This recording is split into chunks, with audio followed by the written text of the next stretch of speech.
أما بعد فأعوذ بالله من الشيطان الرجيم بسم الله الرحمن الرحيم وللآخرة خير لك من الأولى صدق الله مولانا العظيم وصدق رسوله النبي الكريم الأمين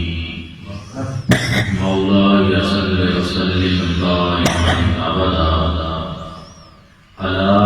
حبيبك خير الخلق كلهم هو الحبيب الذي ترجى شفاعته بكل حول من الأحوال والتحريم يا أكرم الخلق العليم نلوذ به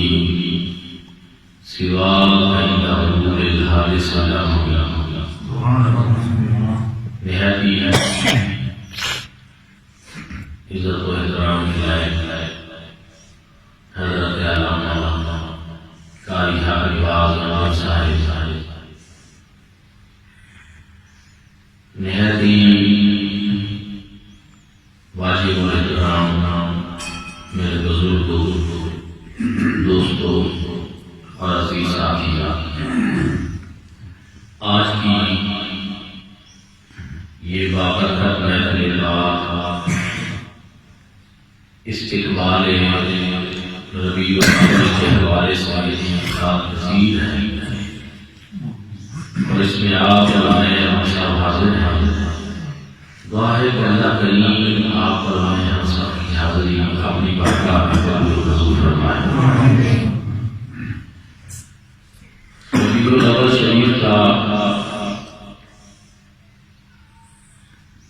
جب مہینہ آتا ہے اہل ایمان خوش ہو جاتے ہیں۔ ربیع کہتے بہار اور اول پہلی۔ ربیع الاول کا مطلب ہی پہلی بہار۔ کائنات کے اندر یہ جتنی بہاریں ہیں، یہ جتنی رونقیں ہیں، یہ ساری کی ساری رونقیں حضور نبی کریم صلی اللہ علیہ وسلم کی تشریف آوری کی برکت ہے۔ اس لیے اگر کائنات میں وہ پہلی بہار نہ آتی تو پھر کوئی بہار نہ آتی۔ حضرت عظیم البرکت امام عاشق امام احمد رضا قادر بریلوی نے اس نقطے کو بڑے خوبصورت انداز میں بیان کیا کہ وہ جو نہ تھے تو کچھ نہ تھا، وہ جو نہ ہو تو کچھ نہ ہو، جان ہے وہ جہان کی، جان ہے وہ جہان۔ حضور آقا نامدار مدنی کائنات احمد مختار صلی اللہ علیہ وسلم جانے کائنات ہے، اصل کائنات ہے۔ آپ نہ ہوتے تو کچھ بھی نہ ہوتے۔ اور اسی بات کو تاج ڈالے بولا آقا حضرت پیریہ کی شاہ صاحب رحمۃ اللہ تعالی علیہ آپ نے بھی بیان کیا کہ اس صورت میں جان رکھنا کی جان جہان رکھنا ساتھ آخر ربی شان رکھنا، یہ شان کو شان نصاب ہے۔ اس لیے کائنات کے اندر یہ جتنی رونقیں ہیں، یہ جتنی ہمیں رانانہ دل ربائیاں نظر آتی ہیں، یہ ساری کی ساری حضور علیہ السلام کے در کا رس ہے۔ مولانا رحمت علی خان نے کیا خوب کہا کہ کتاب فطرت کے سر رکھ کر جو نام احمد رقم نہ ہوتا، نقش ہستی ابھر نہ سکتا وجود لہو کرم۔ یہ محفل الفقراء نہ ہوتی جو وہ امام امام نہ ہوتا، زمین نہ ہوتی، فلک نہ ہوتا، عرب نہ ہوتا، عجب نہ ہوتا۔ ربیع الاول میں بہار کا موسم ہے، آپ دیکھتے ہیں کہ جب دنیا میں موسم کے لحاظ سے بہار آتی ہے، پھول کھلتے ہیں، بلبلیں چہکتی ہیں، اور جب اہل ایمان کی بہار ربیع الاول کی صورت میں آتی ہے تو پھر مومنوں کے چہرے خوشی سے کھلتے ہیں اور زبانیں درود و سلام کے نغمات سے تار ہو جاتی ہیں۔ کچھ دوست ہمارے ایسے بھی ہیں جو اس موقع پہ کچھ سوالات کرتے ہیں،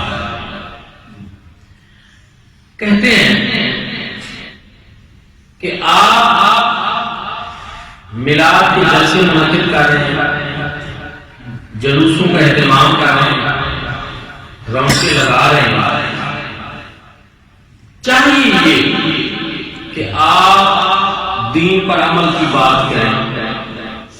شریعت مطالعہ کی پابندی کی بات کریں، سیرت طیبہ کو اپنانے کی بات کریں، اس طرح کے معاملات پہ زور دیں۔ آپ جب کہ ذکر مصطفیٰ پہ زور دیتے ہیں، میلاد مصطفیٰ پہ زور دیتے ہیں، یہ ایسے کام کرتے ہیں، تو میں آپ سب حضرات کو مختصر سے وقت میں بڑی محبت سے سمجھانا چاہتا ہوں کہ ہمارے نوجوان بچوں کو، عزیزوں کو بھی اس بات کا پتہ چلے کہ دین کے دو پہلو ہیں، ایک دین کا عملی پہلو ہے اور دین کے عملی پہلو سے تو کسی کو اختلاف ہی نہیں ہے، نمازیں پڑھنی چاہیے، روزے رکھنے چاہیے، دین کے اوپر عمل کرنا چاہیے، اور یہ تو کوئی ایسی بات ہی نہیں کہ جس پہ کوئی مسئلہ ہو، جس پہ کوئی اختلاف ہو، ہر بندہ مومن کی یہ خواہش ہونا چاہیے کہ وہ دین کے اوپر عمل پیرا ہے۔ دین کا ایک دوسرا پہلو ہے اور وہ ہے قلبی، حبی،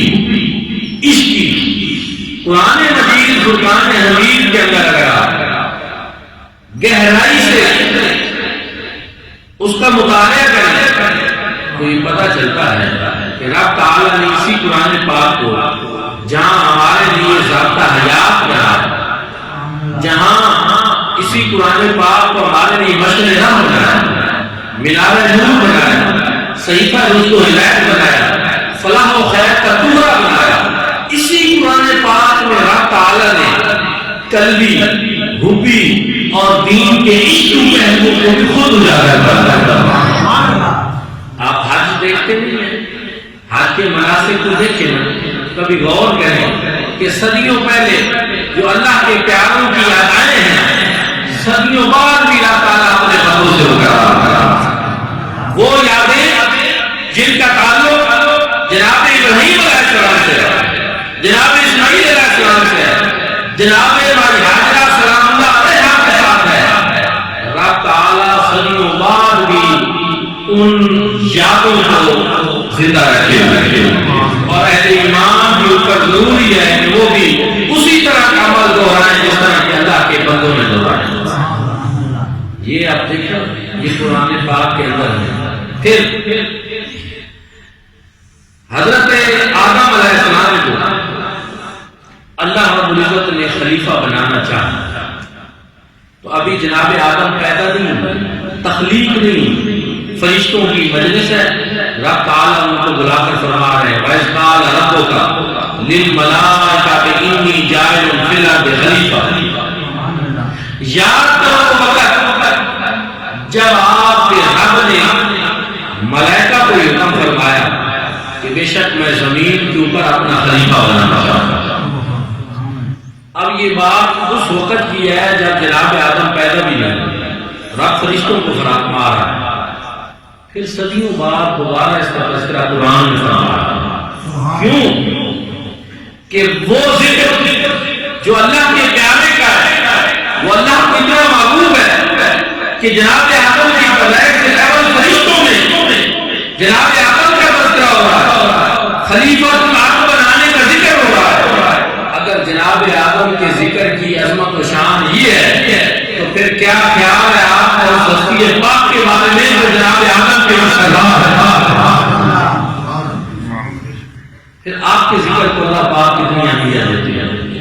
کتنا اہم ہے۔ دوستان جی کا میلاد النبی صلی اللہ علیہ وسلم یہ خوشی کا نام ہے، مسرت کا نام ہے۔ اور آپ دیکھیں حضرت موسیٰ علیہ السلام کی قوم کے اوپر فرعون بہت ظلم و ستم کرتا ہے۔ قرآن مجید قرآن حمید میں اللہ رب العزت نے بیان فرمایا وَإِذْ نَجَّيْنَاكُم مِّنْ آلِ فِرْعَوْنَ يَسُومُونَكُمْ سُوءَ الْعَذَابِ يُذَبِّحُونَ أَبْنَاءَكُمْ وَيَسْتَحْيُونَ نِسَاءَكُمْ وَفِي ذَلِكُمْ بَلَاءٌ عَظِيمٌ۔ یہ بھی باعث سے شروع فرمایا، علماء کرام تشریف فرما ہے باعث جب ہی ہوتا ہے اس سے پہلے ایک اذکر فعل معذوف ہوتا ہے جس کا ترجمہ یہ ہے کہ یاد کرو وہ بات۔ رب یاد کرا ہے کیا کہ وَإِذْ نَجَّيْنَاكُم مِّنْ آلِ فِرْعَوْنَ يَسُومُونَكُمْ سُوءَ الْعَذَابِ، ہم نے جناب موسیٰ علیہ السلام کی قوم کو آل فرعون